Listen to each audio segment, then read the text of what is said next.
Bienvenidos a Relatos del Más Allá. Me encantaría saber desde dónde nos escuchan, dejen sus comentarios, los leo con atención. Y ahora, sin más, prepárense para adentrarse en cada relato. Que los disfruten.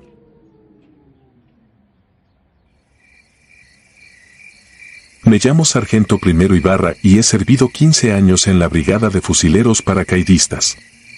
Creí haber visto lo peor que el ser humano puede infligirse, desde emboscadas de sicarios hasta casas de seguridad convertidas en criptas improvisadas.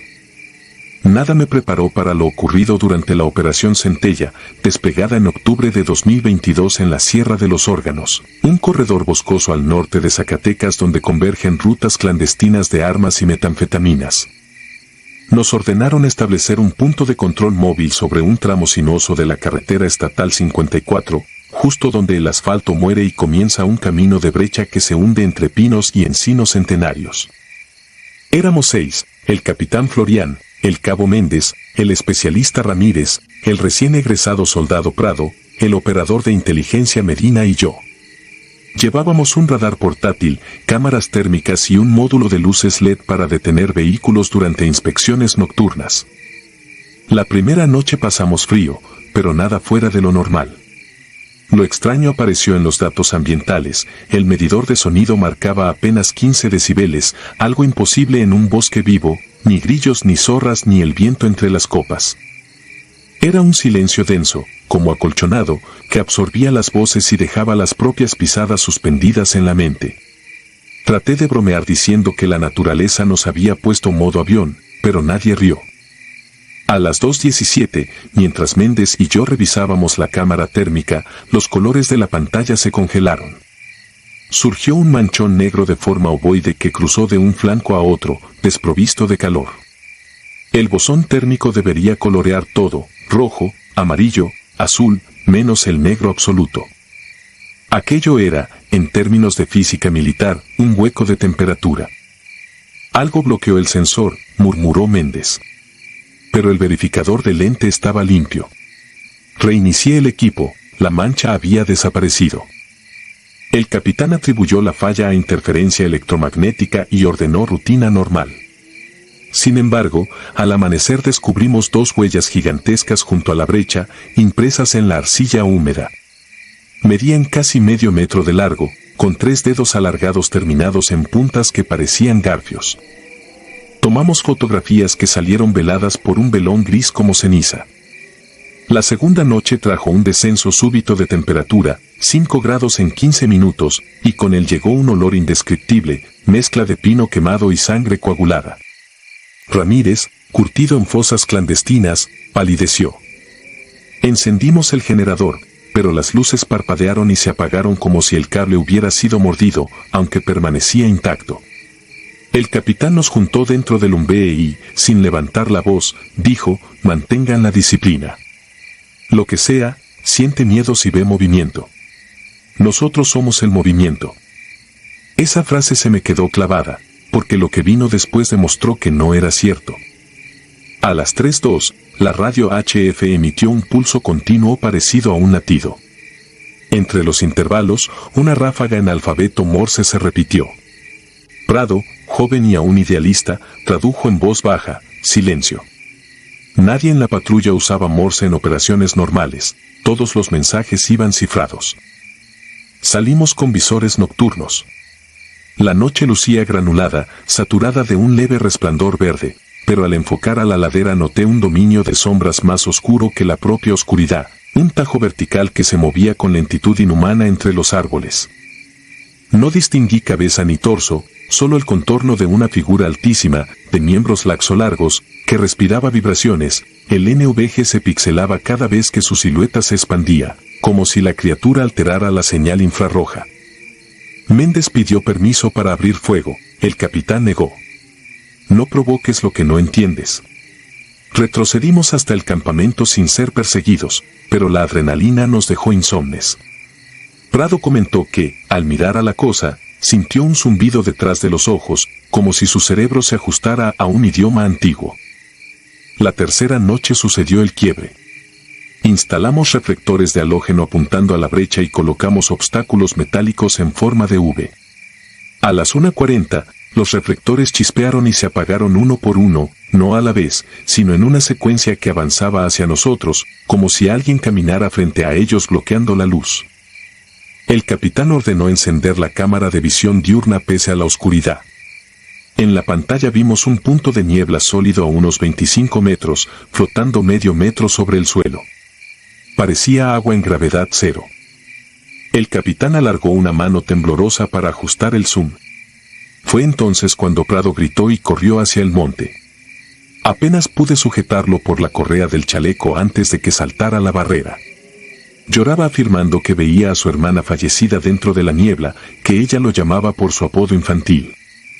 Mientras lo reteníamos, el punto se comprimió y estalló en un chasquido sordo. Un viento circular barrió el campamento, apagó el generador y derribó antenas. El silencio volvió, aún más espeso. Cuando encendimos linternas, Medina había desaparecido. Solo hallamos su fusil, vertical, clavado en el barro como si lo hubiesen hundido a pulso. El capitán emitió código rojo. Sin electricidad y sin radio, las baterías estaban vacías como si hubiesen sido drenadas. Decidimos romper protocolo, evacuar al amanecer. Pasamos el resto de la noche en posición triangular, armas cargadas, espalda contra espalda. Nadie hablaba. A las 4:08, la carretera entera vibró. Sentí que la tierra latía, acompasada con mi pulso. Una sombra gigantesca proyectó un eclipse sobre el campamento, pero miré al cielo y no había luna ni nube, solo un techo negro sin estrellas. El temblor se detuvo y escuchamos un chorro viscoso caer en la lámina del umbee. Era una sustancia negruzca, espesa como chapopote, que se deslizaba sin separarse en gotas. Donde tocaba el metal dejaba una estela humeante, corrosiva. El olor era el mismo del día anterior, multiplicado. El capitán, siempre firme, se cubrió la boca con el pañuelo y rezó un salmo apenas audible.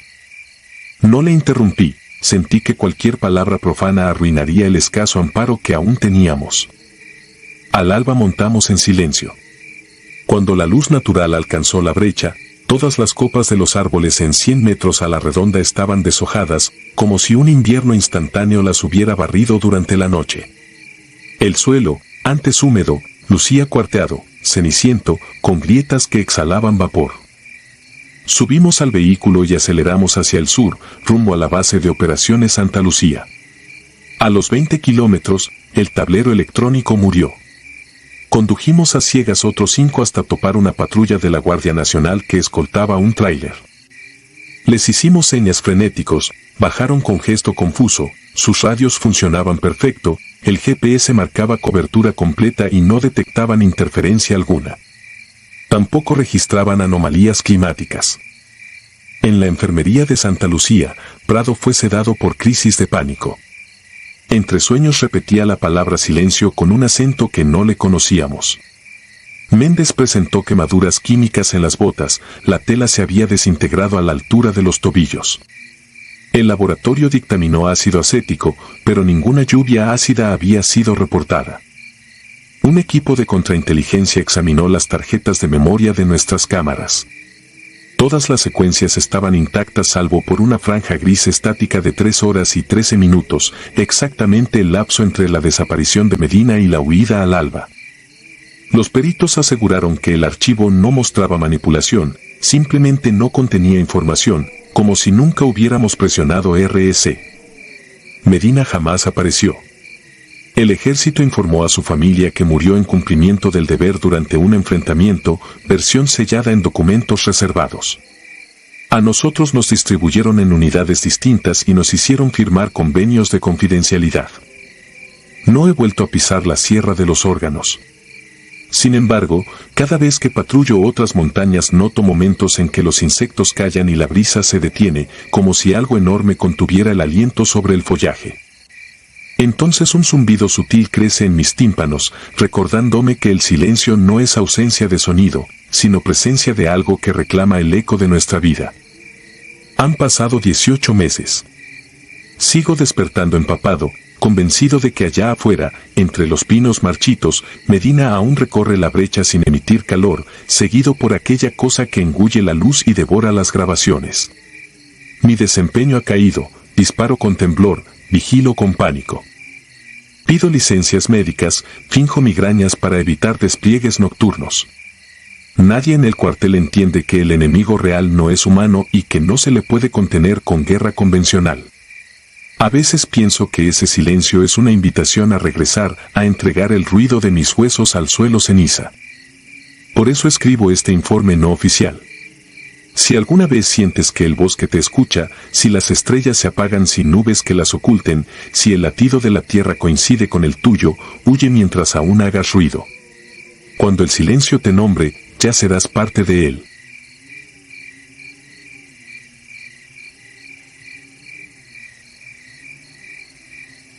Fauces de fuego.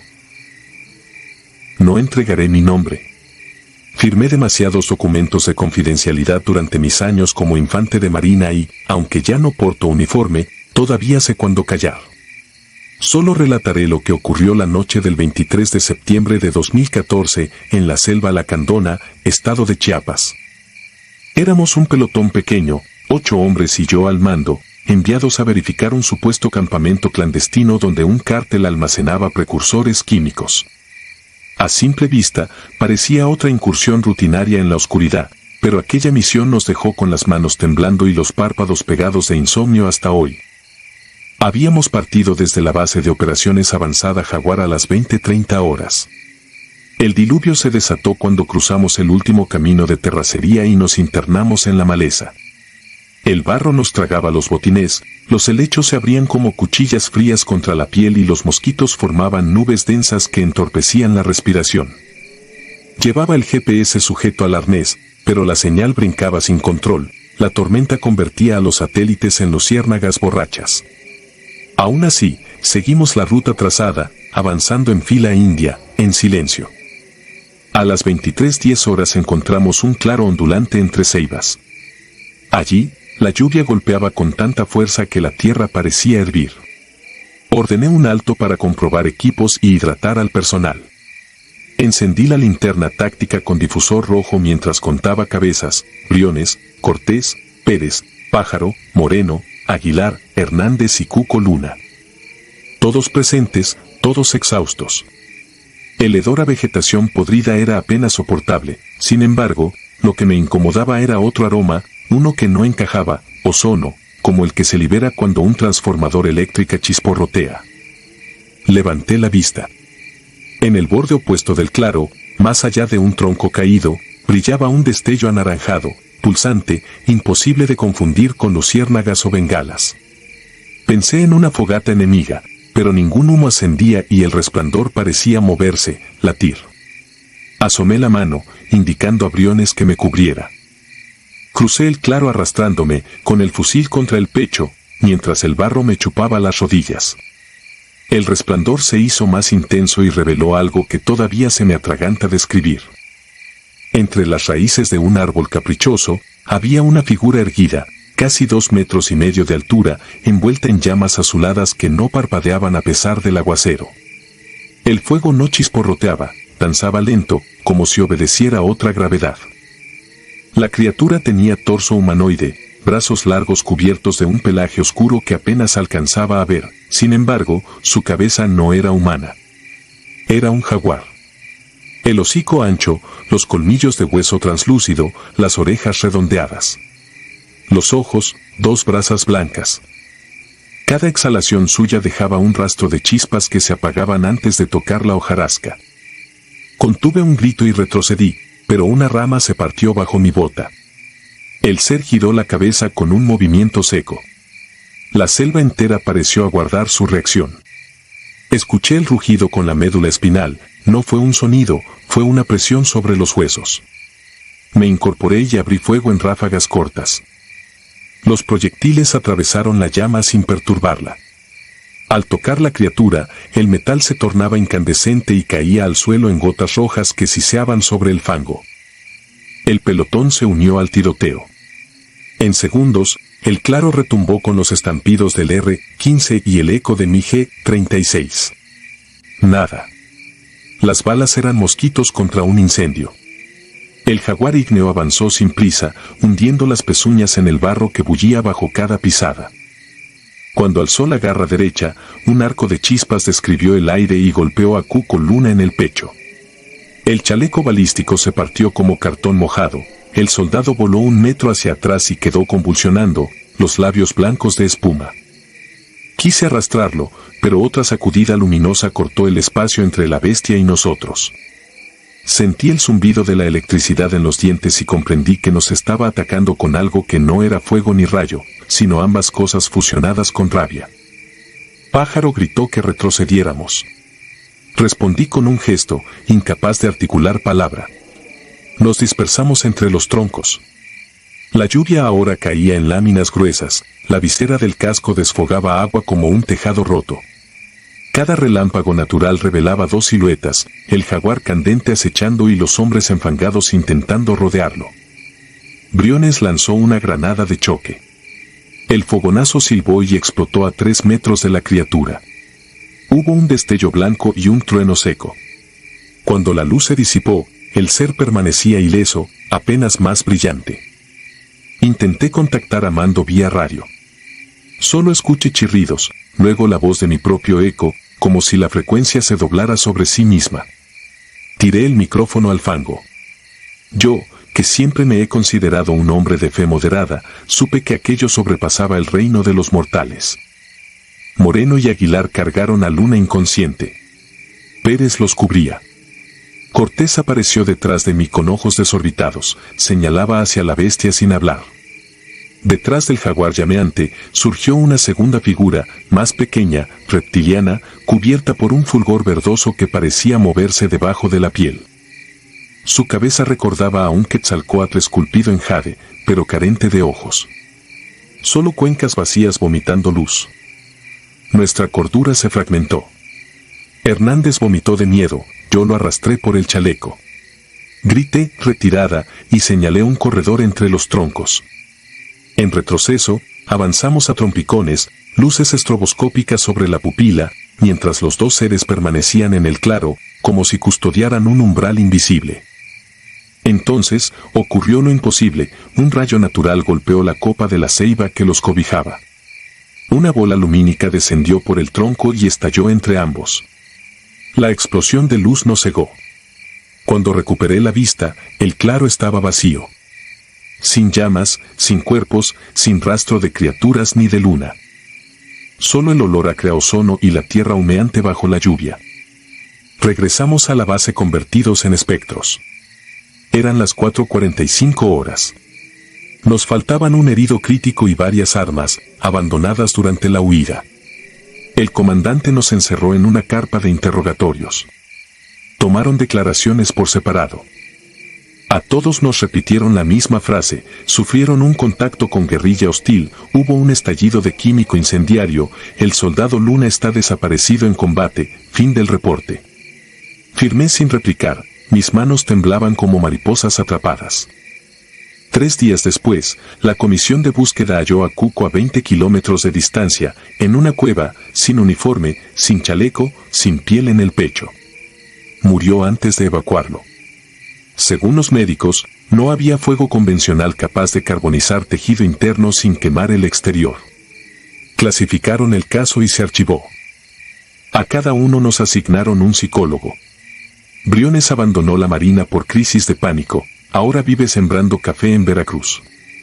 Aguilar reza cada amanecer y lleva una espátula de obsidiana colgada al cuello, regalo de un chamán tojolabal que lo cerró del espanto. Yo pido traslados hacia desiertos y montañas, no volveré a la selva. Meses después, investigué por mi cuenta. Entre los lacandones existe el mito de los Balam Kib, guardianes ardientes que protegen los confines vivos de la tierra contra el hombre que arrasa. Dicen que aparecen cuando la selva se siente envenenada y que su fuego no consume, purifica. Su cara de jaguar no es casualidad, es el rostro del sol en su forma más salvaje, la que precede al amanecer y trae la noche eterna a los invasores. No puedo confirmar nada. Solo sé lo que vi. Oí los rugidos que hicieron vibrar la sangre. Olí el aire herido de electricidad. Sentí las balas fundirse entre los dedos. Desde entonces, el sueño me abandona cada vez que la lluvia golpea la lámina de mi techo. Juro que, entre los golpes del agua, se cuela un resuello de animal encendido, acechando, aguardando que mis párpados caigan para reclamar lo que quedó inconcluso en la oscuridad de la lacandona. Esta narración es mi última guardia. Si después de leerla cree que miento, lo entiendo, yo también dudaría de alguien que describe llamas que no se extinguen. Pero si alguna vez, perdido en la selva, huele ozono entre la lluvia y ve dos brasas blancas flotar a la altura de su rostro, no dispare. Recuérdeme. Corra. Y rece para que el jaguar de fuego no lo juzgue merecedor de arder.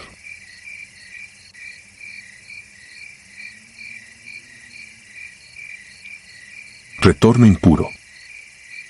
No escribo esto para buscar lástima ni para exorcizar culpas, lo dejo aquí porque en las madrugadas mi mente sigue patrullando un lugar donde el sol nunca salió y la tierra aún respira. Fui sargento primero del 13º Batallón de Infantería, pero desde el verano de 2012 mi expediente aparece como baja por incapacidad neuropsiquiátrica. Me obligaron a firmar, aunque los médicos nunca hallaron nada en mis placas ni en mis análisis. Afirman que mi cuerpo está intacto, yo sé que algo allá dentro dejó de pertenecerme. Aquel despliegue fue rutinario sobre el papel. La S-2 reportó emboscadas sucesivas contra unidades en la Sierra de Songolica, Veracruz, a 2000 metros de altura. 9 hombres, 7 tropa, un teniente y yo. Ordenaron reconocimiento, marcar puntos de vigilancia, levantar coordenadas para futura operación aérea. Llegamos un viernes helado de agosto. Para el domingo la neblina se espesaba tan densa que devoraba la señal de radio. A mediodía se asentaba entre los pinos con olor a metal hervido, de noche se retraía como si aguardara a que bajáramos las armas. Las anomalías empezaron el segundo día. Los relojes Casio se detenían sin explicación, las brújulas giraban aún cuando las sosteníamos quietas. El teniente, recién egresado, insistía en proceder porque las fallas magnéticas son normales en formaciones calcáreas, lo repetía leyendo su manual, sin ver que las ramas se curvaban hacia el suelo como si el bosque entero saludara a un patrón invisible. El martes debíamos retroceder al punto de extracción. Apenas amaneció, la jefatura nos pidió por satélite revisar un cañón lateral marcado como Quebrada de Tepostecatl, supuestamente un atajo que los sicarios usaban para mover precursores químicos. Era solo 1,5 kilómetros fuera de ruta, aceptamos. Yo iba primero, seguido por el cabo Rendón y 2 fusileros. Bajamos por una vereda resbalosa de musgo. A los 20 metros dejó de escucharse el ruido del resto de la patrulla, como si hubieran cerrado una puerta tras nosotros. Intenté contacto por radio, puro chisporroteo. Avanzamos otros pasos. La niebla no corría, vibraba, impulsada por un corazón gigantesco debajo de la piedra. Rendón, hombre de 3 campañas, se detuvo y murmuró que el aire olía a cobre caliente y pellejo. Le ordené guardar silencio. Entonces vimos luces rojizas palpitar entre los troncos, como bengalas de entrenamiento pero sin humo. Opté por regresar. Giré la cabeza, detrás solo había un muro de neblina. Rendón tocó mi hombro, su dedo temblaba señalando adelante. Entre los pinos emergía una figura alta, cubierta de algo que parecía chilaba de lino empapado. No caminaba, flotaba a pocos centímetros del suelo, pero al hundirse la tela se escuchaba chasquido de huesos húmedos. Alzó la cabeza, no había rostro, solo piel lisa y estirada hasta la nuca. Instintivamente disparé 3 ráfagas. El retroceso me sacudió, los casquillos cayeron sin ruido. La silueta no sangró, solo se deshizo en humo oscuro que se metía en nuestras narices quemándonos la garganta. Rendón gritó y corrió ladera abajo, lo seguí. El terreno cambiaba bajo las botas, lo que era tierra se volvía agua espesa, lo que era roca se hinchaba como carne. Cada paso me sumergía hasta las rodillas en fango tibio. Percibí voces, no castellano ni náhuatl, un rezo monótono que me empezaba detrás de los ojos. No recuerdo más. Un chasquido, luego silencio. Cuando abrí los párpados estaba recostado sobre plástico quirúrgico, suero clavado en mi brazo, la placa del Hospital Militar Regional de Puebla en la pared. El reloj marcaba jueves.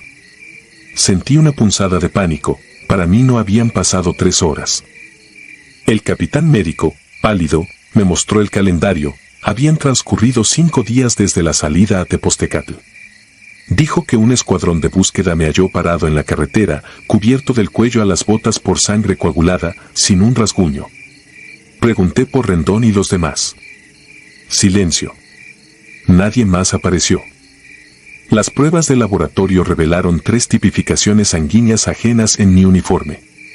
No quise, pero me forzaron a mirar las fotografías. Mi pecho parecía haber empapado cubetas enteras y, sin embargo, mi piel permanecía limpia. Firmé papeles, autoricé estudios, respondí las mismas preguntas hasta la locura. Cada noche soñaba una caverna donde pilares de carne latían al ritmo de mis arterias. Veía mi mano, o lo que creía mi mano, aplastando cráneos que suplicaban en fonemas líquidos. Una semana después, hombres de civil me subieron a una camioneta Suburban sin placas. Decían ser Contraloría Médica Especial. Me llevaron a un inmueble pintado de blanco en las afueras de Orizaba. Dentro olía a formol y ozono. Pasillos vacíos, ninguna cruz, ningún escudo. Me dejaron solo en un cuarto con una silla metálica y cámaras en cada ángulo. Tras 3 horas entró un sujeto con bata inmaculada y gafas polarizadas. Traía una carpeta amarilla. Sin presentarse, puso sobre la mesa una impresión térmica captada por dron. La imagen era verde fosforescente. Se me veía de pie en el fondo de un barranco, los brazos colgando. Detrás, sobre mi hombro izquierdo, una sombra de 4 metros se curvaba como araña erguida. Señaló la silueta y dijo, «Esto no corresponde a ninguna fauna catalogada». Pregunté qué pretendían. Contestó con una sola frase, «Necesitamos determinar si el vector está inactivo». Me extrajeron sangre, me escanearon con infrarrojos, midieron mis ondas cerebrales mientras proyectaban ultrasonidos que hacían vibrar mis muelas. Al amanecer me liberaron con la recomendación de evitar acudir a zonas de altitud mayor a 1500 metros. Regresé a Jalapa con mi esposa y mi niña de 3 años. Intenté volver a la rutina, defensa personal en una academia, guardias de seguridad para una embajada. Todo normal, salvo detalles que la lógica no explica. Los celulares explotaban en la mesita de noche a las 3:11 de la mañana, exacto. Los focos del corredor parpadeaban solo cuando nadie los miraba de frente. Encontré crucifijos de madera carbonizados debajo del colchón, como si hubieran ardido desde dentro sin dejar ceniza alrededor. Empecé a oler constantemente un hedor a vísceras abiertas. Me duchaba hasta desteñir la piel, sin lograr que se fuera. Mi esposa decía no percibirlo, aunque cada amanecer le amanecían moretones circulares que rodeaban su cintura como manos gigantes. Una tarde la sorprendí en la sala, petrificada frente a la ventana. Le toqué el hombro, al girar, sus ojos estaban invertidos, iris escondidos bajo los párpados. Movió los labios con voz cavernosa, «Él viene contigo». Se desplomó. Emergencias no halló anomalías. Al borde del colapso, contacté a un viejo enlace de inteligencia graduado conmigo en heroico colegio militar. Le rogué acceso a archivos clasificados sobre la operación Zongolica. Dijo que nada existía, insistí. 2 noches después me llegó un PDF cifrado, Protocolos de Contención Biológica Z3.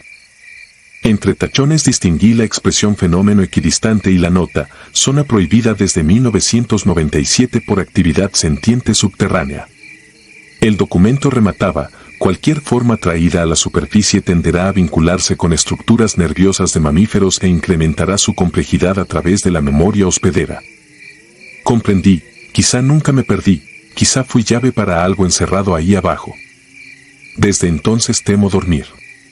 Cuando cierro los ojos siento que mi cuerpo se expande por debajo de la cama como raíces carnívoras buscando alimento. Algunas madrugadas despierto en el patio, descalzo, con la boca llena de tierra negra que no existe en mi jardín. Otras, mi niña me sacude llorando porque el señor sin cara está oliendo tu cabeza. Y ese olor a sangre fresca vuelve, rodeándonos como soga. Hace una semana quemé mis uniformes y mis condecoraciones, pensando sellar el pasado. La hoguera ardió verde, chisporroteando como hueso mojado. Las llamas dibujaron, por unos segundos, la silueta que Rendón y yo vimos entre los pinos. No quedó ceniza, solo un círculo de tierra vidriosa que no refleja la luna. He visitado curanderos, sacerdotes, psiquiatras. Todos coinciden en que necesito creer. Pero yo ya creo, aunque no en Dios ni en ciencia. Creo en lo que sentí rozarme la nuca en aquella cañada, creo en los susurros que repiten coordenadas que nadie más memoriza. Cada amanecer esa voz se hace más clara, pide nombres, pide sangre. Mi voluntad le resiste, pero noto un latido ajeno bajo mi esternón, un compás que no coincide con mi pulso. Si alguna persona lee esto y planea adentrarse en la sierra de Songolica con uniforme o sin él, recuerde lo que ignoramos nosotros, hay lugares donde la línea entre suelo y carne es tenue, donde un árbol puede latir si se le hiere, donde la niebla no cubre, sino se alimenta. Si escucha un zumbido dentro del cráneo, no camina hacia la luz roja, la luz es solamente la boca de algo que también huele su miedo. No sé cuánto me quede lúcido. A ratos percibo mi respiración más ajena, lenta, venerando un himno viscoso. Escribo mientras mis manos aún me obedecen. Puede que despierte otra vez cubierto de sangre o que no despierte en absoluto. Pero si la cosa que traje decide caminar fuera de mi piel, tal vez busque otro cuerpo que la lleve más lejos de aquellas montañas. Y si alguna madrugada sienten un aroma a cobre calcinado, cierren puertas, apaguen luces, no miren a la ventana, podría estar buscando un camino. Yo, lo que quede de mí, seguiré contando los segundos antes de que mi propio reloj vuelva a detenerse y el pulso que late en las sombras reclame por fin lo que le pertenece.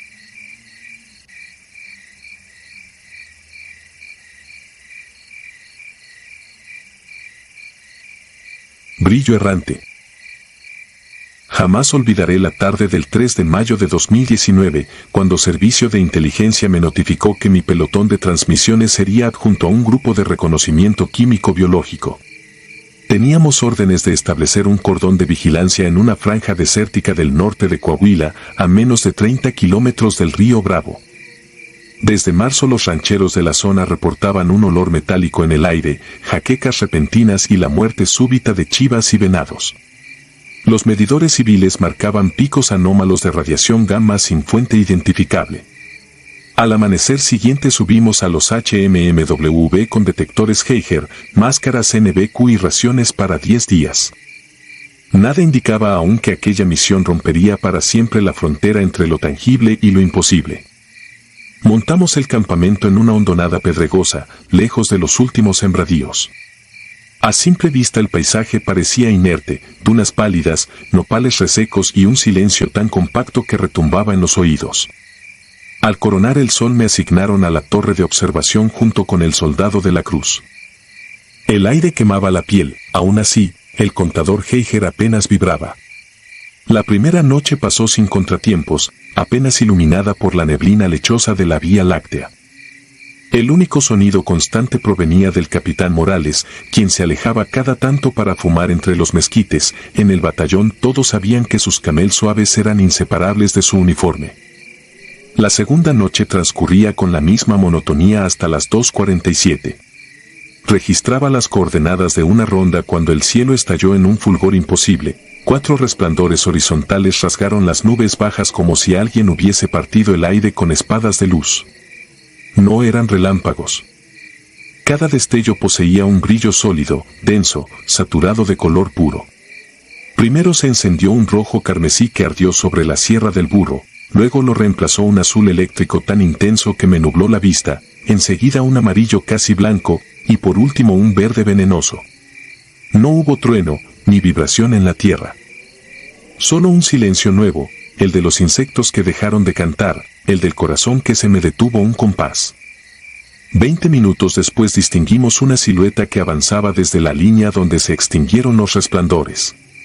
Bajamos del puesto con el fusil en guardia, pero relajamos el seguro al reconocer el contorno alto y delgado del capitán. Avanzaba sin prisas, con la mano izquierda a la altura del pecho, como si protegiera algo invisible. Al aproximarse percibí un olor acre, parecido a ozono quemado. Le pregunté si todo estaba bien, no respondió.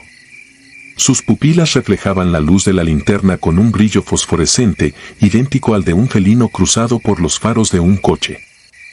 El cabello, que horas antes era negro azabache, aparecía mechado de gris como si el tiempo hubiera pasado sobre él con furia.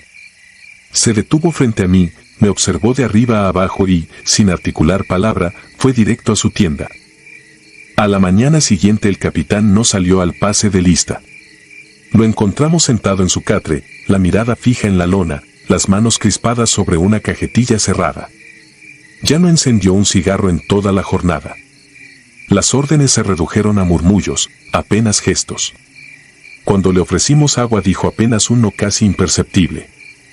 Esa misma tarde, sin que ninguno diera la voz de alerta, los contadores empezaron a zumbar con una cadencia irregular. Las agujas rebasaron niveles seguros solo alrededor de la tienda de campaña de Morales y, de forma aún más extraña, bajaban a cero en cuanto él se movía a otro punto del campamento. Era como si las partículas le obedecieran, orbitándolo. La tercera noche me correspondía patrullar el perímetro interno. A las 01:30 vi que el capitán abandonaba su carpa y caminaba hacia el norte, dirección contraria a los vehículos. Lo seguía a distancia. No llevaba fusil, solo la cantimplora colgada al cinto. Tras 10 minutos se detuvo en una llanura desnuda salpicada de costras de sal. Se arrodilló y hundió los dedos en la tierra. Cuando alcé los binoculares mis piernas flaquearon, la arena alrededor de sus manos se oscurecía y vibraba, aglutinándose, hasta formar un círculo perfecto del tamaño de una mesa. Un resplandor verdoso emergió desde abajo, proyectando sombras que giraban en espiral en torno a su cuerpo. Sentí un mareo brutal, como si el suelo tratara de aspirarme. Regresé trastabillando, no conté nada porque supe que nadie me creería y, además, temía quedarme solo con aquel secreto. El cuarto día los animales carroñeros, normalmente abundantes, desaparecieron y el campo olía a cobre húmedo. Uno de los radiólogos detectó isótopos que no aparecían en los manuales de la Sedena. Esa tarde llegó un jeep con 2 civiles de chaleco plomado y una caja sellada con el logotipo de la Comisión Nacional de Seguridad Nuclear. Conversaron aparte con Morales, no escuché sus palabras, pero el capitán les entregó un puñado de tierra envuelto en plástico. Vi a uno de los forasteros sacar un frasco de vidrio, abrirlo con cuidado y aspirar el polvo, como si evaluara un perfume. Sus pupilas parecieron dilatarse y sonreía con una satisfacción que helaba la sangre. Partieron al anochecer sin despedirse. La tensión se volvió insoportable. Nadie dormía. Las máquinas contadoras chirriaban a un compás que ya sonaba a condena. El quinto día, durante la hora más ardiente, el sargento Segundo Robles se atrevió a requisar la tienda del capitán. Yo lo acompañé. Dentro hallamos el catre perfectamente tendido y, junto a la almohada, un cuaderno empapado en sudor. Las páginas estaban cubiertas de símbolos triangulares trazados con carbón, todos idénticos, repetidos cientos de veces. No encontramos ropa, ni cartuchos, ni la pistola de cargo. Cuando Robles intentó arrancar una página, el cuaderno se deshizo en polvo gris que olía a azufre. Aquella noche el cielo permaneció sin estrellas. Una bruma opaca subió desde la tierra como si el desierto respirara.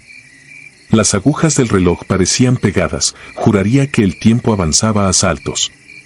A las 2:11 el capitán salió de su tienda envuelto en aquel velo de neblina y se dirigió hacia el este.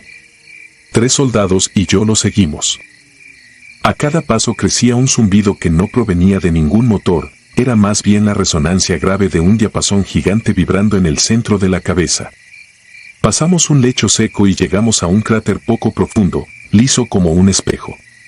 Allí las piedras parecían derretidas. Morales se colocó en medio, alzó los brazos y comenzó a hablar en un idioma sin vocales, una secuencia de chasquidos y rugidos que retumbaba contra mi esternón. El cráter se iluminó en los mismos colores de aquella primera noche, pero esta vez los haces emergían desde el subsuelo y se precipitaban al cielo. Todo el cuerpo me dolía y olía a cabello quemado. Robles intentó acercarse, de inmediato toda la luz verde se concentró sobre él y lo levantó del suelo. Su uniforme se pegó a la piel, vi sus huesos delinearse en un resplandor fosforescente. Cuando la luz se apagó, su cuerpo cayó inerte, carbonizado, quebradizo como una vaina seca. Quise gritar, pero la voz estaba atrapada detrás de los dientes. El capitán giró la cabeza hacia nosotros. Sus ojos ya no contenían iris ni esclerótica, apenas 2 orbes de mercurio líquido que reflejaban nuestra propia figura deformada. Comprendí que el hombre que había sido nuestro superior no existía, en su lugar quedaba un receptáculo antiguo y hambriento. No recuerdo cómo volví al campamento. Solo sé que amanecí en el interior de un vehículo de transporte, temblando. A mi alrededor quedaban pocos hombres, la mayoría había desertado durante la madrugada. Para el mediodía aparecieron helicópteros de la Fuerza Aérea con personal vestido de material aluminizado. Nos ordenaron evacuar en silencio y entregar cualquier equipo de medición. Sellaron el perímetro con postes de acero que abrían cada uno una nube de chispas lilas al clavarse en el suelo. Nos hicieron firmar declaraciones de confidencialidad y, en mi caso, me enviaron de regreso a Saltillo con una baja médica por estrés agudo. Han pasado 6 años. Las radiografías aún muestran una sombra sobre mis pulmones que ningún especialista ha sabido nombrar. Tengo pesadillas donde vuelvo a sentir el zumbido y un brillo rojo me atraviesa el cráneo. A veces despierto sudando hierro, con el sabor de las baterías en la lengua. Nadie ha vuelto a hablar del capitán Morales, la institución lo dio por desaparecido. Cada tanto escucho rumores de campesinos que juran ver una figura de uniforme desgastado, caminando en la línea donde el desierto se ondula, dejando tras de sí huellas que se descomponen en polvo fosforescente. Cuando miro al norte en las noches limpias y, por un instante, una chispa verde corta la oscuridad, bajo la vista de inmediato. No quiero que mis ojos reflejen la misma luz. Sé que, donde sea que aquel brillo habite ahora, guarda mi nombre en su cuaderno de ceniza y espera pacientemente a que la radiación de mis sueños vuelva a señalarle el camino.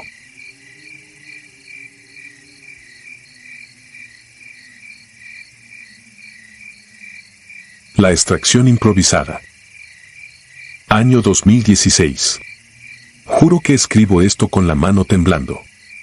Mi nombre no importa, basta decir que fui operador de un pelotón de fuerzas especiales adscrito al 97º Batallón de Reacción Inmediata, Sedena. Éramos 8, curtidos en selva y montaña, convencidos de que nada humano podía doblegarnos. Aquella madrugada nos insertaron por helicóptero en la franja nubosa que separa los valles cafetaleros de la Sierra Mazateca, en Oaxaca.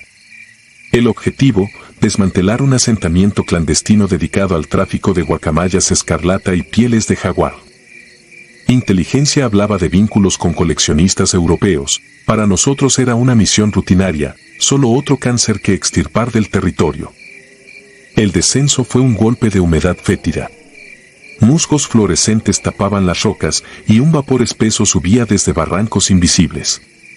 Antes de que el rotor desapareciera, sentí que el bosque tragaba el sonido y lo rumiaba, como si algo allí abajo masticara cada eco.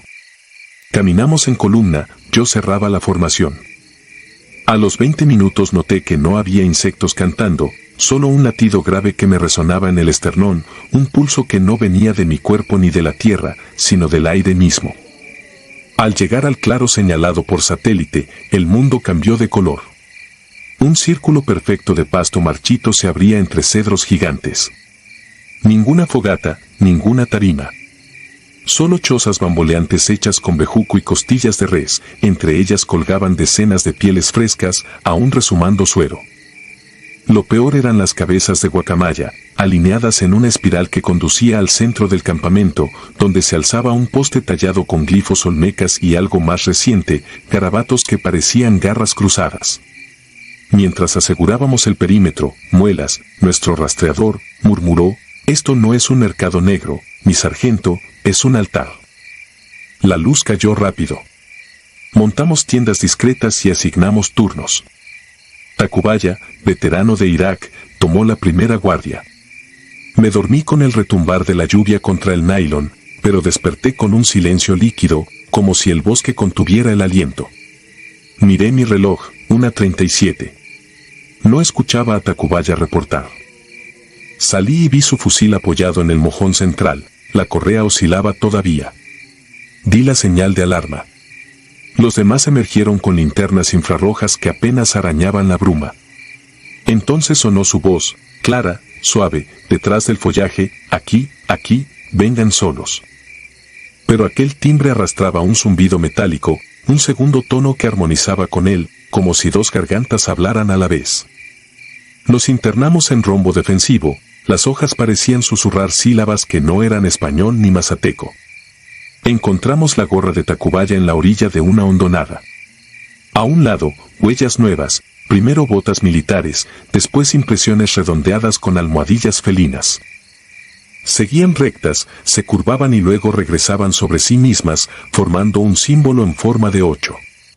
El capitán ordenó repliegue al campamento, pero el GPS mostraba que nos movíamos en círculos. Hagas lo que hagas, el marcador volvía al mismo punto muerto dentro del claro. La selva se había cerrado. 2:19, la radio solo escupía un chasquido rítmico, idéntico al latido que sentí al llegar. Está usando la frecuencia como un tambor, murmuró viejo Galván, experto en comunicaciones electrónicas. No pregunté quién era él.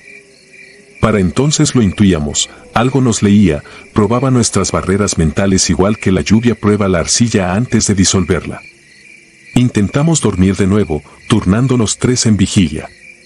A la mitad de mi ronda noté que el poste central sangraba un líquido negro. Se abrían fisuras nuevas en la madera y, por un instante, juraría que las garras talladas se movieron 1 milímetro hacia abajo, rasgando su propia superficie. Al alba faltaban 2 hombres más, Galván y Niño Cárdenas. No hubo gritos. Solo un olor agrio, mezcla de ozono y estiércol, que se aferró a la lengua. Abandonamos el campamento, esta vez rumbo norte, cualquier dirección con tal de salir. El capitán activó la baliza de emergencia, pero ni el satélite respondió. Caminamos 3 horas hasta escuchar agua caer. Al llegar, descubrimos un arroyo fosforescente, peces muertos flotaban panza arriba con las escamas arrancadas en espiral perfecta. En la ribera, símbolos idénticos a los del poste, grabados en raíces expuestas. Allí entendí que la selva entera era un santuario, un cuerpo vivo cuyos capilares estaban marcados con aquel sello jaguar. Cayó la tarde sin que encontráramos ruta de escape. El capitán, ya febril, ordenó prender fuego a toda área posible para crear una brecha visible desde el aire. Reunimos hojas secas y vertimos diésel. Antes de encender la mecha, un rugido desgarró la penumbra. Lo escuché no con los oídos, sino con el diafragma, una vibración que empujó las tripas contra la columna. De la bruma emergió una silueta, 2 metros de altura, testa felina pero torso humano cubierto de lodo y plumas. No corría, flotaba a cada zancada. Sus ojos eran pozos sin fondo salpicados de luciérnagas. Disparamos ráfagas automáticas. El retroceso fue real, los impactos, no. Las balas parecían atravesar una proyección líquida que se reconstituía. Entonces la criatura se abrió en 2, dividiéndose como humo, y cada mitad devoró la distancia hacia nosotros. Sentí su aliento a centímetros, hedor a sangre vieja y selva podrida. El capitán gritó «Dispérsense», pero fue inútil. A mi derecha, Garra Herrera voló hacia atrás con la cabeza girada en un ángulo imposible. Escuché su cuello partirse como ramas secas. Corrí sin pensar. Perdí mi brújula, dejé caer la mochila. Solo llevaba el rifle y un terror infantil, puro. Tras minutos eternos tropecé con una cueva diminuta, tapizada de musgo fosforescente. Entré a gatas y cubrí la entrada con helechos. Afuera, el latido seguía, más fuerte, como si el monte bombease sangre a un corazón que yacía justo encima de mí. Entre el resplandor verde distinguí grabados en las paredes, guerreros sin rostro devorados por jaguares híbridos, debajo, un único glifo recurrente, un círculo mordido por 3 triángulos, semejante a una mandíbula cerrándose. El silencio duró horas. A la noche emergí. La luna se había vuelto naranja, su borde temblaba, como visto a través de agua. Unos metros adelante hallé el cuerpo del capitán, aún vivo. O eso creí. Cuando lo toqué, abrió los ojos, pero no eran suyos, eran espejos negros donde vi mi propia cara, envejecida y cubierta de lianas. De su boca salió un susurro que no pertenecía a ningún idioma humano. Intenté arrastrarlo, pero su piel se desprendía a pedazos, como corteza mojada. Lo dejé. No había nada que salvar. No sé cuántos días estuve perdido. En cierto punto, el bosque cedió sin aviso. Crucé un umbral de lianas y salí a una brecha de terracería donde un convoy de la policía estatal patrullaba. Me detuvieron apuntando, parecía un espectro, sin equipo, con sangre ajena reseca sobre el uniforme. Del escuadrón solo quedaba yo. Un helicóptero me llevó al hospital militar de Ixtepec. Diagnóstico oficial, desorientación postraumática, posible exposición a sustancias psicotrópicas. Me sometieron a interrogatorios médicos, no encontraron rastros de LSD ni escopolamina ni hongos. Pero en mis análisis de voz detectaron un segundo armónico grave, idéntico al de las grabaciones de radio de aquella noche. Los especialistas dijeron que era interferencia, yo sé que era el eco del rugido, todavía vibrando dentro de mí. El informe final clasificó la operación como fallida por causas ambientales extremas.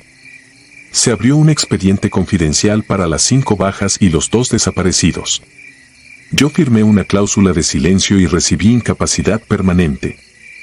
Desde entonces vivo en un cuarto sin ventanas, porque no soporto el sonido del viento golpeando los árboles, temo que cada ráfaga traiga de vuelta aquel pulso. Cuando cierro los ojos veo la espiral de picos amarillos de las guacamayas, oigo la voz de Tacubaya llamándome desde la maleza húmeda, y siento que algo enorme sonríe a mis espaldas con colmillos de obsidiana. A veces, de madrugada, el latido regresa, pum pum, pum pum, bombeando despacio en las paredes. Miro el reloj y siempre son las 1:37. El sonido se expande, llenando el cuarto hasta que creo que voy a reventar. Entonces, justo antes de gritar, escucho el susurro del capitán, la selva recuerda. Sé que, cuando el pulso alcance mi propio corazón, veré los ojos que devoraron a mis hombres y entenderé que nunca salí realmente de aquella montaña. Solo estoy viviendo la pausa entre latidos. Porque en la Sierra Mazateca, bajo la niebla que nunca duerme, algo espera la próxima ofrenda. Y yo llevo su marca, latiendo en la garganta, anunciando que pronto volveré a caminar en círculos hasta el claro donde las pieles cuelgan como banderas de derrota y las aves muertas susurran oraciones sin lengua. Allí, en el centro, los huesos seguirán ordenados en espiral, abriéndose hacia una oscuridad que no termina, la misma oscuridad que ya anidó en mi pecho y me está comiendo desde adentro. Cuando llegue el día, no habrá balas, ni radio, ni helicóptero que me saque. Solo quedaré de pie, inmóvil, oyendo el latido del monte hasta que mi voz se una al coro de los que desaparecieron, y sus ojos, los suyos ahora, brillen dentro de mí como brasas recién avivadas. Entonces, al fin, comprenderé por qué el jaguar camina sin dejar huella, porque la huella verdadera se queda atrapada en la memoria del que lo mira, y allí vive, imperdonable, para siempre.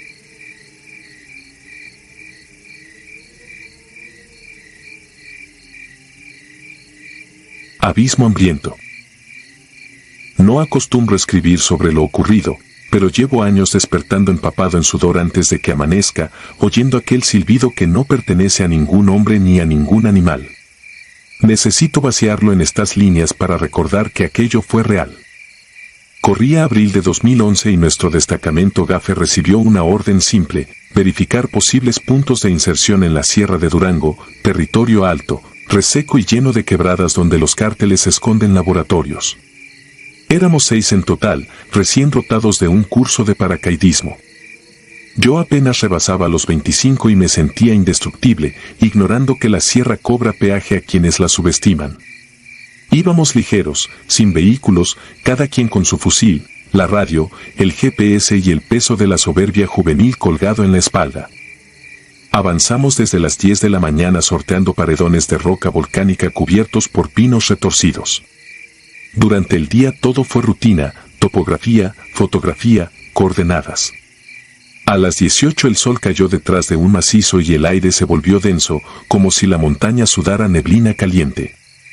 Decidimos acampar en una plancha de piedra que dominaba un barranco de 30 metros. Desde allí podíamos vigilar 3 pasos naturales y radio reportar al amanecer. El extraño silbido llegó cuando el cielo aún retenía un hilo anaranjado. No era viento, tampoco ave, sonaba igual que un ser humano llamando la atención con la lengua pegada al paladar, pero prolongado y sin eco. Todos lo escuchamos. Nadie habló. La instrucción tácita en fuerzas especiales es no mostrar miedo, así que continuamos montando la base, 2 tiendas quirúrgicamente ancladas, puntos de fuego cruzado y el cadáver del día encendido en nuestros músculos. La noche cayó densa, sin luna. La neblina subía desde el fondo del barranco y se enroscaba entre los árboles, apagando la linterna como si absorbiera los fotones. Entonces se oyó un grito áspero, metálico, imposible de ubicar. Era humano, pero parecía venir desde debajo de la roca y desde encima del ramaje al mismo tiempo. Nadie lo dijo, pero todos supimos que no era eco de algún campesino. El silencio siguiente pesaba más que nuestras mochilas mojadas. Algo se mueve allá abajo, murmuró el más joven del equipo, a quien llamábamos Halcón. Su voz llegó quebrada, como si hubieran apretado su garganta. Alumbramos al vacío y no vimos nada, solo neblina gris y el abismo tragándolo todo. Halcón dio un paso al borde, hipnotizado. Le sujeté el arnés para jalarlo, en el mismo segundo algo invisible sacudió su cuerpo con violencia y lo lanzó al vacío. No tropezó ni resbaló, una fuerza directa, brutal, lo apartó de mi mano con un impulso imposible de replicar por un ser humano. Se perdió en la bruma sin un alarido, como si la caída le hubiese robado el aire antes de la garganta. Solo escuché mi respiración atascada dentro de la máscara antigás que colgaba del chaleco. El líder, Capitán D, ordenó descenso de emergencia. Tardamos cerca de 20 minutos en reptar hasta el fondo por una vereda natural embarrada. El GPS marcaba 60 metros de altitud perdida, no 30. Encontramos el cuerpo de Halcón boca arriba, la mirada clavada en un punto detrás de nosotros. No sangraba, no tenía fracturas abiertas ni el cráneo hundido, sin embargo estaba muerto. La expresión no era de dolor, era terror puro, músculos maxilares contraídos al límite, ojos abiertos al infinito. Hicimos lo que dicta protocolo, verificar signos, confirmar deceso, envolverlo en la sábana térmica y reportar extracción urgente. La respuesta tardaría hasta el amanecer por la topografía y la falta de helicópteros nocturnos. Nos quedaríamos allí atrapados con aquello que la sierra escondía. Levantamos un círculo de piedra y dispusimos guardias rotativas. Nadie durmió. A eso de las 2, el mismo silbido se deslizó entre las copas y mutó en un murmullo que copiaba nuestras voces. Primero dijo mi apellido, después el del capitán, con un tono burlón, infantil, como si practicara la pronunciación. La radio chisporroteó en canal muerto y escupió un auxilio idéntico al de Halcón, pero provenía del propio altavoz colgado a mi lado, no del fondo del barranco. Apagué el equipo de un golpe, el murmullo siguió, ahora detrás de todos nosotros, arrastrándose entre las piedras húmedas. Un dolor fijo se clavó en mi pantorrilla derecha, como calambre de acero. Al intentar incorporarme sentí que me faltaba suelo bajo la bota, como si el terreno hubiese crecido un abismo particular para mí. Me arrastré hasta la ladera, clavando los dedos en el musgo. De pronto, la linterna del comandante barrió un punto en la neblina y reveló una silueta oscura, más alta que un hombre, con articulaciones quebradas que colgaban a distintos ángulos. No tenía rostro, solo 2 huecos que reflejaban la luz con un brillo rojo líquido. Caminaba con movimientos espasmódicos, pero sin ruido, como si los pies no tocaran la tierra. Cada vez que avanzaba una zancada, su forma se disolvía y reaparecía 1 metro adelante, burlando las reglas del desplazamiento. Se detuvo a escasos 10 metros. Nadie disparó, nuestras manos se negaban a obedecer. Un silbido brotó desde su interior, tan grave que vibró en el esternón. Acto seguido todo se apagó. No hubo sueño ni desmayo, solo un salto en la realidad. Cuando parpadeé, el sol recién pintaba las nubes de rosa y el helicóptero rugía sobre nosotros. Entre todos cargamos el cadáver de Halcón. La bestia, el silbido y la neblina habían desaparecido, pero en el aire flotaba un olor metálico, como sangre vieja. En el Hospital Militar de Mazatlán me diagnosticaron fractura leve de peroné y síndrome de estrés postraumático. Al capitán le asignaron baja temporal, insomnio resistente, temblor de manos, alucinaciones auditivas. 2 compañeros jamás regresaron al servicio, uno se quitó la vida meses después, incapaz de soportar la voz que lo llamaba cada madrugada. El expediente oficial concluyó accidente durante instrucción en terreno montañoso. Sin embargo, mi bitácora personal conserva datos que no figuran en esos folios estériles. He revisado mapas civiles y militares de la zona. El barranco donde acampamos no aparece. Las coordenadas que grabé marcan un espacio en blanco, como si la topografía se hubiera tragado aquel sitio tras cobrarse su cuota. Cada tanto sueño que regreso y veo a Halcón de pie, sin heridas, pálido, mirándome fijo, señalando un punto detrás de mí. Despierto siempre antes de girar. Hace un mes la pesadilla cambió. Al abrir los ojos dentro del sueño ya no estoy en la sierra, estoy en mi habitación. Oigo el silbido pegado a la puerta y luego un peso invisible se sienta en la cama. No necesito verlo para saber qué busca. Siento el colchón hundirse, la tela del uniforme rozar mi piel y un aliento caliente, húmedo, oliendo a tierra vieja, acercarse a mi oído. Entonces repite mi apellido con aquella voz infantil, emocionada, que escuché entre los pinos. La última madrugada, el murmullo agregó 3 palabras nuevas: faltas tú ahora. Escribo esto en el comedor vacío de mi departamento, con las luces encendidas y la televisión a todo volumen para ahogar cualquier silbido. No funcionan. El sonido atraviesa paredes y cables, llega a la médula. Sé que la cosa que empujó a Halcón no estaba ligada a un lugar, sino a nuestra falta de respeto por la montaña y a la soberbia que exhibimos al marchar por la cresta convencidos de ser dueños del terreno. Lleva años siguiéndome, aguardando el momento exacto. He colocado cámaras, crucé la ventana con alambre y alisto cargadores por simple reflejo militar, consciente de que nada de eso detendrá aquello que niega la física y la lógica humana. No sé cuándo ocurrirá, pero estoy seguro de que volverá a cobrar su deuda con quien sobrevivió. Cuando llegue, no habrá empujón, bastará con que pronuncie mi nombre al filo del sueño para que mi cuerpo se libere de la voluntad. Y, mientras caigo, quizá tenga la misma revelación que se dibujó en el rostro de Halcón: la sierra no era un lugar, era un hambre antigua, sin ojos ni piel, que adopta la forma necesaria para multiplicarse con cada historia silenciada. Por eso escribo. Para que alguien lea y entienda que no existen accidentes cuando un soldado aparece sin heridas y con la mirada vacía en un barranco imposible de ubicar en el mapa. Para que, cuando escuchen un silbido persistente en medio de la noche, no sigan adelante pensando que el miedo es debilidad. El miedo es la única advertencia real que ese abismo concede antes de devorarnos. Ahora el sol se ha puesto. La penumbra engulle los muebles y percibo un cambio en la presión del aire, igual que la noche del 14 de abril de 2011. Reconozco el primer silbido, corto, insistente, justo detrás de la puerta. Esta vez no pienso mirar de reojo. Coloco mi mano sobre la cerradura, respiro hondo y siento la madera vibrar con un golpe sordo, como si algo hubiera apoyado la frente al otro lado. La lámpara parpadea. Es cuestión de segundos. Si alguien encuentra este manuscrito sin firma, sabrá que la deuda se pagó por fin, pero la criatura seguirá hambrienta. Y, si leen mi relato en voz alta, quizá la silben también.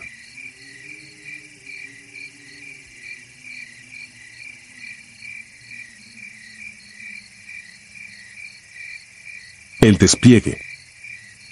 Habían pasado ya 5 años desde aquel despliegue en la Tarahumara y sigo despertando empapado en sudor, como si todavía llevara el chaleco y el fusil pegados a la piel.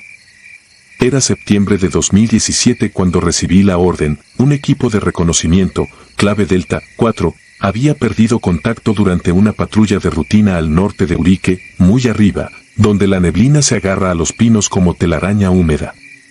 Yo era cabo en un escuadrón de extracción rápida. Volábamos cuando los demás dejaban de responder.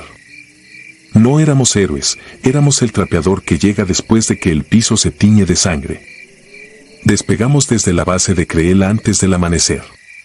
Íbamos 6, el teniente Bustillos, 2 fusileros, un médico, el artillero y yo. La radio soltaba crujidos metálicos al fondo, interrumpidos por chasquidos que no parecían voces humanas. El piloto descendió sobre un claro diminuto cuando la luz todavía era azulada. Al abrir la puerta la primera bocanada de aire supo a madera mojada y a algo rancio, como carne curtida demasiado tiempo. No se oía ni un zancudo. Entendí que el silencio total en el monte nunca anuncia nada bueno. Seguimos la vereda que Delta 4 había reportado horas antes. A 50 metros encontramos el primer casco, aplastado como lata contra la tierra. Más adelante, restos de equipo esparcidos, cartucheras abiertas, vendas sin usar. Ni un casquillo percutido. Nada indicaba fuego cruzado. Luego apareció el primer cuerpo. El soldado estaba empotrado de cabeza en la bifurcación de un encino, con el torso colgando hacia abajo y los brazos deformados en ángulos imposibles.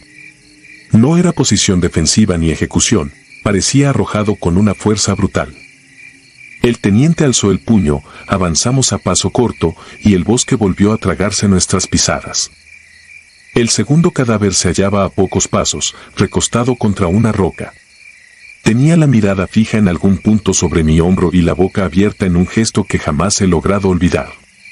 3 surcos perfectos le atravesaban el chaleco, como si algo hubiera cortado Kevlar y carne con uñas de machete. Lo extraño era la sutileza, no había desmembramiento ni mordidas, solo esos cortes limpios, negros, cauterizados por la misma presión que los abrió. Me arrodillé para revisar la herida, la sangre estaba seca, casi polvosa, pero el cuerpo aún tibio. Aquello no cuadraba con los tiempos del parte. Encontramos a los demás dispersos en un radio de 20 pasos, acomodados como muñecos rotos. 2 habían perdido los rostros, no arrancados, sino alisados, la piel tensada hacia atrás como si la gravedad les hubiera cambiado de dirección. Cuando el médico intentó tomar muestras, descubrió que ninguno presentaba rigor mortis completo.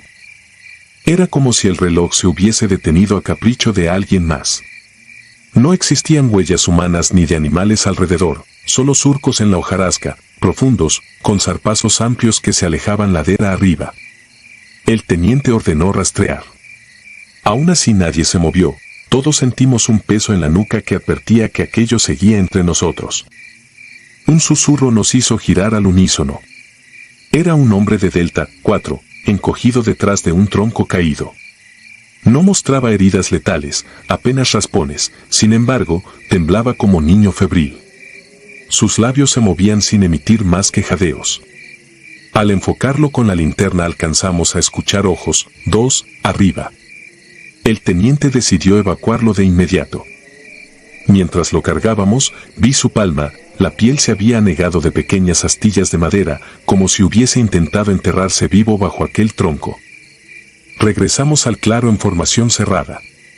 La neblina se había espesado de forma antinatural, no descendía de las copas, sino que brotaba del suelo como humo invertido. El rotor del helicóptero cortaba la bruma, pero el aire se sentía más denso que en el descenso. Apenas despegamos, el sobreviviente empezó a sollozar con la mirada clavada en el techo. El médico intentó inyectarle un sedante. Solo pudo espetar un puñado de palabras: no cazan, esperan. Abren la tierra. Entonces se arquearon sus hombros en un espasmo y expulsó un chorro oscuro que olía a hierro viejo, después cayó inerte. Llegamos a la base con el cadáver. Los oficiales nos separaron, redactamos informes, firmamos en silencio. El parte clasificó la operación como emboscada de crimen organizado. Al preguntar por los surcos y la ausencia de balas, me dijeron: no lo incluyas, cabo. Fue confusión en situación de noche cerrada. Nadie hablaba de la neblina, de los rostros lisos, de las marcas en árbol y carne. Aquella madrugada, mientras limpiaba mis botas, un mechón negro se quedó atorado en la suela. Era un pelo grueso, casi alambre, cubierto de un limo parduzco. Lo guardé en una bolsa, pensando entregarlo a balística. Dormí 4 horas. Cuando desperté, la bolsa ya no estaba. Las semanas siguientes patrullamos ese mismo cordón montañoso. Cada tanto, la radio vomitaba estática acompañada de un clic que se repetía 3 veces, como si alguien golpeara una lámina hueca.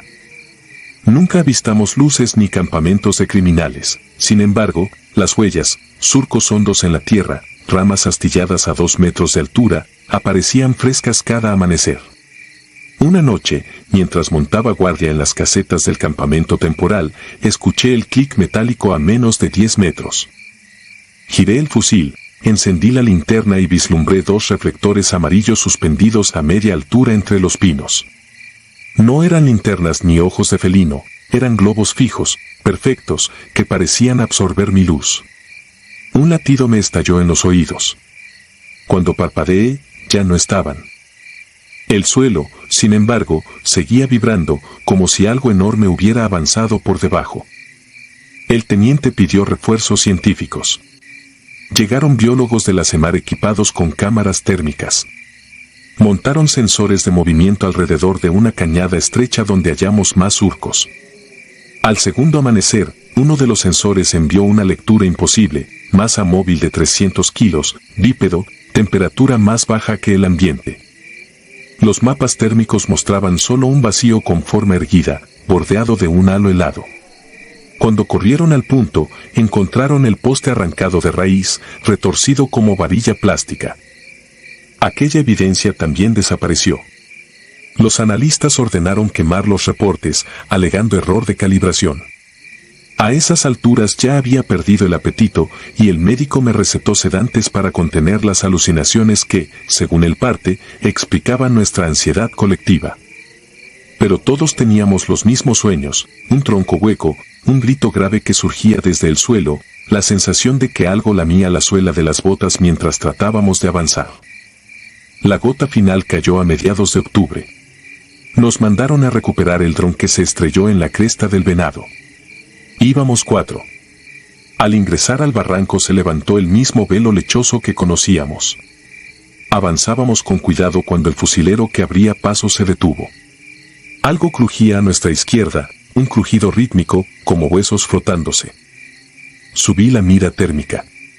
Entre las siluetas de los pinos, la imagen reveló un contorno oscuro, sin calor, que se extendía desde el suelo hasta casi 3 metros. Tenía brazos demasiado largos y una protuberancia en lugar de cabeza. El teniente murmuró un insulto, luego ordenó retroceso lento. Nadie corrió. Sabíamos que no servía. El contorno se inclinó, y la tierra literalmente se abrió a sus pies, las raíces se sacudieron como víboras, el suelo escupió piedras, y un hedor a tierra recién volteada llenó nuestros pulmones.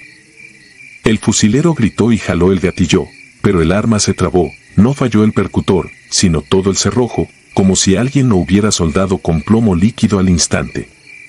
El médico alzó la radio, pero solo obtuvo el clic metálico que había escuchado noches atrás.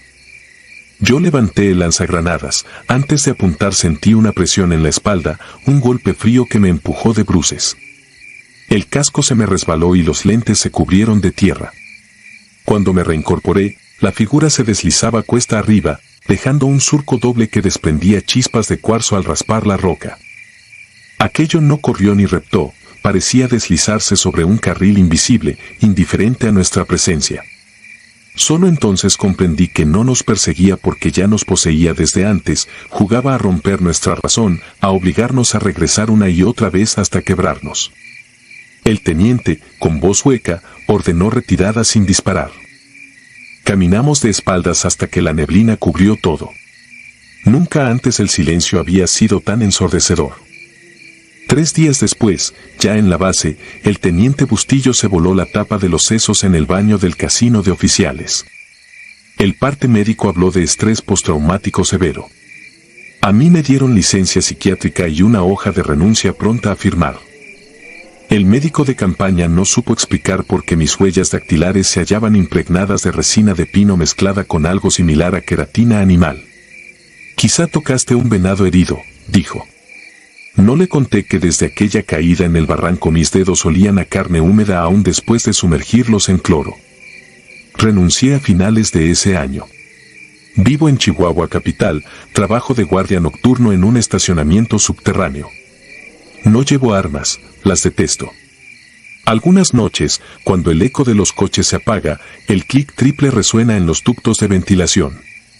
Sé que no es la tubería. Entonces enciendo las luces de golpe y observo. A veces, muy al fondo, 2 círculos amarillos flotan suspendidos algunos segundos antes de fundirse con la oscuridad. No corro. No grito.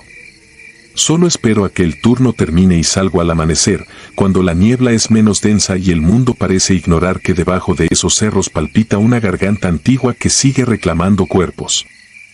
En mis peores insomnios recuerdo el helicóptero vibrando, la montaña que parecía contener la respiración y al sobreviviente que murió mordiéndose la lengua para no seguir hablando. Me dejó un último legado, su sangre salpicó mi uniforme y formó 3 líneas diagonales que nadie logró lavar. El telar de la tela conserva un brillo opaco donde el tejido se impregnó de algo más que hemoglobina. Lo guardo en una caja metálica, lejos de los ojos de cualquiera. A veces la abro solo para convencerme de que aquello fue real. Siempre, sin importar cuántos años pasen, la sangre emite un leve vapor, como si aún estuviera fresca. He aprendido que los montes de la Tarahumara no distinguen entre hombres y bestias. Se alimentan de ambos. Y cuando la niebla baja, cada pino se convierte en centinela de algo que no vemos, pero que aguarda pacientemente el paso de otro pelotón perdido. Nosotros solo fuimos un bocado pequeño, un aperitivo. Hay expedientes sellados con nombres de unidades que jamás regresaron y helicópteros que nunca volvieron a la base. Si un día viajas por esos cañones y sientes que el bosque contiene el aliento, no te detengas a escuchar.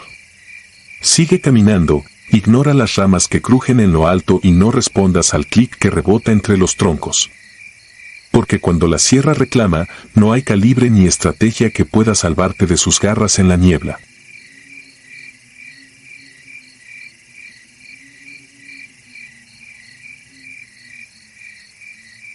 El desierto negro.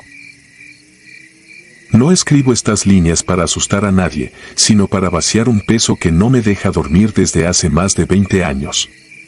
Mi nombre real queda fuera de este informe, basta decir que en 2003 formaba parte del 24º Batallón de Infantería, adscrito temporalmente a una operación de reconocimiento en el límite entre Sonora y Chihuahua. Los papeles decían que escoltaríamos a un equipo de geólogos hasta una franja semidesértica famosa por sus anomalías magnéticas. Nosotros, los de tropa, sabíamos otro secreto: un pelotón vecino había desaparecido 12 días antes en esa misma franja, la prensa nunca se enteró y los mandos exigían recuperar cualquier rastro sin generar ruido. Partimos al anochecer para evitar los 45 grados del día. Éramos 8 hombres y un capitán que apenas hablaba. A la mitad del trayecto, el GPS empezó a parpadear y murió. Las brújulas giraron sobre sí mismas como trompos rotos. Pensamos en interferencia solar, pero el cielo estaba limpio, un azul oscuro casi metálico, sin una estrella. Seguimos avanzando con las luces rojas de los visores nocturnos. El aire olía a mineral caliente, como hierro recién soldado. Pasada la medianoche encontramos la última posición transmitida por el pelotón perdido, un claro pedregoso rodeado de mezquites retorcidos. Todo estaba desordenado, como si alguien hubiera levantado la tierra con una pala gigante y la hubiera dejado caer sin cuidado. Había casquillos de fusil, huellas de costal de arena reventado, pero ni un solo cuerpo. Solo manchas pardas que parecían óxido sobre las piedras. Encendimos los contadores Geiger portátiles que llevábamos para los geólogos, la aguja se alzó 3 veces por encima del nivel seguro y luego se quedó pegada al borde. Apagamos rápido, temiendo que el chasquido del aparato atrajera algo. Entre el silencio absoluto, el soldado Luján señaló el cielo. Sobre el horizonte, danzaban 3 luces verdes que se encendían y apagaban con un pulso casi respiratorio. No eran bengalas ni drones, se desplazaban en diagonal y luego se quedaban suspendidas como si les pesara descender. A cada destello, el suelo vibraba. Sentí la culata del fusil sacudiéndome el hombro con un temblor sordo, ajeno al viento. Capturamos lo que pudimos para inteligencia, fotografías borrosas, muestras de tierra que chisporroteaban al contacto y el dotag ennegrecido de un sargento llamado Evaristo Valtierra, pero con un detalle imposible: la fecha de nacimiento estaba grabada en relieve al revés. Como si alguien hubiera presionado la placa desde el reverso antes de que el acero endureciera. Aquello me heló más que cualquier número de radiación. A las 2:17 horas, según el reloj analógico que todavía funcionaba, el capitán ordenó retirarnos hacia el noroeste, donde un viejo camino minero podía servir de guía.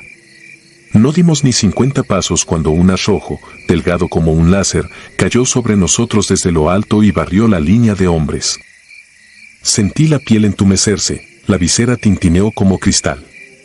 El haz se apagó y, frente a nosotros, permanecía de pie una figura humana cubierta de polvo color carbón, el uniforme deshecho, los galones corroídos. Reconocí el nombre en el parche, Valtierra. Pero el rostro era una máscara de piel cuarteada, sin labios, sin ojos, apenas ranuras de cera donde brillaba algo verdoso. Abrió la boca y de ella brotó un gemido metálico, como dos cuchillas frotándose. Nadie disparó. El capitán pronunció su nombre en voz baja, yo escuché un hilo seco, no más de 2 sílabas, y entonces la figura se desmoronó. No cayó, se desgranó en un polvo negrísimo que el viento cargó hacia el desierto. El Geiger, que seguía inerte en la mochila, emitió un chirrido tan agudo que varios nos tapamos los oídos. Al apagarlo, advertimos que Luján no estaba. Su linterna yacía encendida sobre una piedra, la luz fija apuntando a la nada. La retirada se volvió huida. Nos internamos entre médanos cada vez más altos. El suelo ardía a través de las suelas, pero el aire se enfriaba hasta cortar la respiración. A 1 kilómetro del punto cero, el soldado Zárate gritó. Corrí hasta él, sostenía su brazo derecho extendido, la piel, desde la muñeca hasta el codo, mostraba burbujas oscuras que palpitaban como si tuvieran vida propia. Intentamos cubrir la quemadura con vendas y yodo, aunque sabíamos que no eran quemaduras normales. Zárate temblaba, murmuraba que veía sombras dentro de la sombra. Poco después, comenzó a sangrarle la nariz y quedó catatónico. Al amanecer llegamos a un puesto meteorológico abandonado. 2 antenas retorcidas y un contenedor oxidado servían de refugio. De los 8 originales, quedábamos 5, ninguno mencionó a los ausentes. El capitán, pálido, alzó su radio de onda corta y trató de contactar al puesto de mando. La estática respondió con chispazos, luego con voces superpuestas en un idioma que nadie identificó. Parecía náhuatl, pero al revés, como si la cinta se reprodujera al contrario. Apagó la radio y ordenó silencio absoluto. Las siguientes horas fueron una jaula de calor y relámpagos secos. El horizonte hervía con espejismos de aguas inexistentes y, cada tanto, un destello esmeralda perforaba las nubes. Zárate comenzó a convulsionar. Lo sostuvimos entre 3 mientras su brazo ennegrecido se agrietaba como leña seca. Al final exhaló un silbido y quedó rígido. Lo cubrimos con una manta térmica, nadie discutió la decisión de no enterrarlo allí. A las 19 arribó un helicóptero U-60 sin insignias visibles. Sus tripulantes vestían trajes blancos, completos, con visores dorados. No eran del ejército regular. Nos hicieron tótems de luz sobre los ojos, tomaron muestras de sangre, rasparon nuestra piel con espátulas y sellaron cada frasco dentro de cajas de plomo. Zárate fue envuelto en una sábana plomada y cargado sin ceremonia. El capitán discutió con uno de los hombres visera, no escuché palabras, solo observé cómo el tripulante negaba con la cabeza una y otra vez. Luego nos subieron, desinfectaron la cabina con un spray que olía a cloro y nos pusieron máscaras de tela por encima de las propias máscaras de gas. Desperté en un hospital de campaña subterráneo, quizá bajo algún cuartel que nunca mencionaré. Me hicieron firmar 8 páginas donde juraba no divulgar incidentes de tipo radiactivo biológico. Cada noche, un médico con insignias que no reconocí me revisaba las pupilas y anotaba números en una tableta. Durante el debrief, la versión oficial quedó clara, nuestro pelotón había hallado residuos tóxicos de origen industrial, las alucinaciones se atribuían a gases pesados. Nos dieron altas médicas escalonadas y se nos asignó terapia psicológica obligatoria. Del capitán no volví a saber nada. La vida civil no aceptó mis pesadillas. 3 meses después de la baja definitiva, Luján apareció ahorcado en su casa de Hermosillo. La carta póstuma describía círculos de fuego danzando sobre su patio. El parte forense lo clasificó como psicosis autoinducida. Yo empecé a fotografiar cualquier punto verde que estallara en el cielo, convencido de que un día la cámara captaría algo más que píxeles muertos. En las radiografías anuales, los médicos descubrieron sombras dentro de mis pulmones, como pequeñas semillas metálicas. No saben explicar su estructura ni por qué a veces emiten una fluorescencia tenue. Han pasado 22 años. Cada madrugada, a la misma hora en que Valtierra se deshizo ante nosotros, la electricidad de mi casa cae por unos segundos. El reloj digital parpadea 2:17 antes de reiniciarse. Entonces, desde el patio, escucho pasos sobre la grava y un crujido idéntico al del polvo cayendo sobre tela plástica. No importa cuántas luces encienda, siempre encuentro la misma huella al amanecer, una pisada profunda, funda de suela militar, rodeada de un polvo negro que se niega a disolverse con la lluvia. Escribo esto con la ventana cubierta de lámina, la puerta trabada y el Geiger portátil sobre la mesa. Hace un minuto su aguja saltó 2 veces antes de estabilizarse. Siento el aire vibrar, un olor a hierro fundido colándose por las rendijas.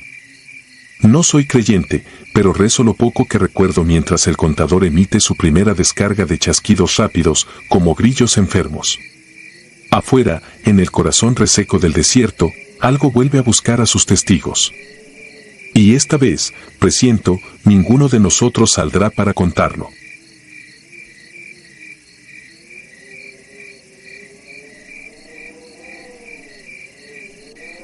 Sombra hueca. Me llamo Rodrigo el Ruso Valdés. En el otoño de 2019, cuando las lluvias convertían la Sierra de la Macarena en un laberinto de pantanos, recibí la orden que desmontó todo lo que creía entender sobre la guerra. Llevaba 12 años en el Batallón de Operaciones Especiales de Colombia, conocía el sabor del silencio antes de los disparos. Aún así, la noche en que ascendimos por la vereda de Cañón Oscuro reescribió todas mis certezas. Éramos 6, Vega, explorador, Mono Guzmán, artillero, Calderón, experto en explosivos, Cárdenas, tirador designado, el capitán Arbeláez y yo como sanitario. Debíamos capturar a Jacinto Valcárcel, alias Pájaro Negro, narco que utilizaba las cuevas del Alto Guayabero como santuario. El plan era infiltrarnos y sacarlo antes del amanecer. Sobre el papel todo resultaba quirúrgico. Pero el informe añadía una nota que el capitán leyó al pie del helicóptero: actividad de culto no identificado en la zona. Posible hostilidad no convencional. Nadie preguntó, las preguntas estorban cuando el rotor ya está girando. Aterrizamos a las 23:40. Sin luna. La selva olía a madera podrida y la niebla reptaba entre los troncos como un animal ciego. Avanzamos con gafas nocturnas, luces apagadas. Durante una hora el protocolo marchó milimétrico, marcas de tiza ultravioleta en los árboles y pasos que ni las ranas escuchaban. Luego algo cambió, el capitán se agachó sobre un claro fangoso. 3 huellas enormes, frescas. No eran de hombre ni de bestia conocida, sino una perversión de ambas, dedos demasiado largos coronados por garras curvas. Nadie habló, bastó cruzar miradas para entender que lo imposible acababa de darnos la bienvenida. Seguimos. A la 1:15 perdimos radio con la base, solo quedaba un zumbido que, de vez en cuando, se confundía con un suspiro infantil. Mono golpeó su antena, inútil. El sendero descendía hasta la Quebrada del Muerto, un tajo húmedo donde el aire dejaba de moverse. Allí escuchamos la primera carcajada, seca, astillada, y nos fundimos con el follaje. 10 segundos. Nada. Calderón me murmuró que aquello no era humano, su aliento olía a óxido. Al otro lado del cañón hallamos una choza de palma. Velas negras aún humeaban, sobre una mesa, una cabeza de cerdo rodeada de ceniza y plumas de guacamayo. En el piso, un lazo trenzado con cabellos humanos formaba un círculo incompleto. Cuando levanté la vista, sobre la pared de tabla vi un sigilo tallado, un rombo atravesado por 4 garras. El capitán fotografió todo y ordenó perímetro. Afuera, Vega nos llamó. En la ladera opuesta se movían siluetas altas, delgadas, casi translúcidas bajo la luminiscencia verde de los visores. Cada vez que alguien enfocaba una, desaparecía y brotaba metros más allá, como una sombra que odiara la luz. Reanudamos la marcha, el terreno se empinaba hacia la cueva principal, último lugar posible para nuestro objetivo. El suelo se volvió resbaloso. Nuevas huellas, sobre ellas quedaba una sustancia oscura que olía a hierro rancio y hojas muertas. Al tocarla, se evaporaba en vapor frío. Nadie comentó. A las 3:10 las sombras decidieron mostrarse. 3 figuras bloqueaban el sendero a 20 metros, contornos oscilantes, ojos ovalados sin párpados. El capitán ordenó luz estroboscópica. Él las atravesó sus cuerpos, los ojos se apagaron y reaparecieron 5 metros más cerca. El frío me penetró la nuca, entendí que las balas serían una oración sin santo. De pronto Mono gritó. Algo lo arrastraba fuera del sendero. Lo encontré colgando de una rama rota, inconsciente. Mientras lo atendía, voces surgieron de la nada, pero no vibraban en el aire, resonaban en los huesos. Todas repetían lo mismo, devuelvan la sangre. Sentí manos invisibles escarbando entre mis costillas. El capitán, palidecido, nos puso en movimiento, debíamos llegar a la cueva antes de rompernos por dentro. La boca de la gruta exhalaba calor nauseabundo, como si respirara el estómago del mundo. El suelo mostraba marcas de arrastre humano, Valcárcel estaba allí. Calderón colocó cargas para ampliar la entrada. Mientras ajustaba el primer detonador, un cuerpo emergió arrastrándose, un hombre cubierto de lodo, piernas rotas en ángulos imposibles, ojos abiertos sin pupilas. Era Valcárcel, irreconocible. Intentó murmurar algo, pero la tierra jadeó por él. Calderón dio un paso atrás. Un chasquido seco desapareció en la penumbra, seguido de la detonación. La onda de choque nos lanzó al suelo y parte del techo colapsó. Entre el polvo surgió una sombra más densa, con extremidades retorcidas que se alargaban y contraían como tentáculos. Cárdenas abrió fuego, las balas atravesaban la figura, arrancaban jirones que se convertían en mosquitos negros y se pegaban a nuestra piel. Corrimos colina arriba sin mirar atrás, el instinto nos gritaba que solo la luz podía salvarnos. El cielo empezó a palidecer tras las nubes. Cada vez que un resplandor tocaba las copas de los árboles, la sombra se replegaba, adelgazaba, como humo aspirado por una ventana. Nos detuvimos en un promontorio desnudo. Vega jadeaba, Mono sangraba por la nariz, Cárdenas temblaba, el capitán miraba sin parpadear. La sombra emergió por última vez, vacilante, intentando alcanzar la roca. Entonces el sol rompió por el horizonte y la criatura se disolvió en una lluvia de insectos que ardieron al contacto con la luz, dejando solo un olor a carne húmeda y óxido viejo. El silencio cayó de golpe. Recuperamos la radio y pedimos extracción con código NBQ, mentira que la jerga soporta cuando no existe explicación racional. Nos sacaron a las 8:20. Jamás se encontró el cuerpo de Calderón, su nombre no salió en prensa. En la base, los análisis descubrieron un compuesto desconocido en nuestra sangre que se degradó antes de ser estudiado.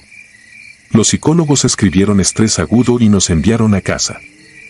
No he vuelto a la Macarena. Sin embargo, cada noche, cuando cierro los ojos, escucho aquel coro imposible, devuelvan la sangre. Y si la ventana queda abierta, siento mosquitos invisibles posarse sobre mi piel. Hay guerras que terminan con la firma de un alto mando, otras comienzan cuando descubres que la selva, a veces, firma por su cuenta.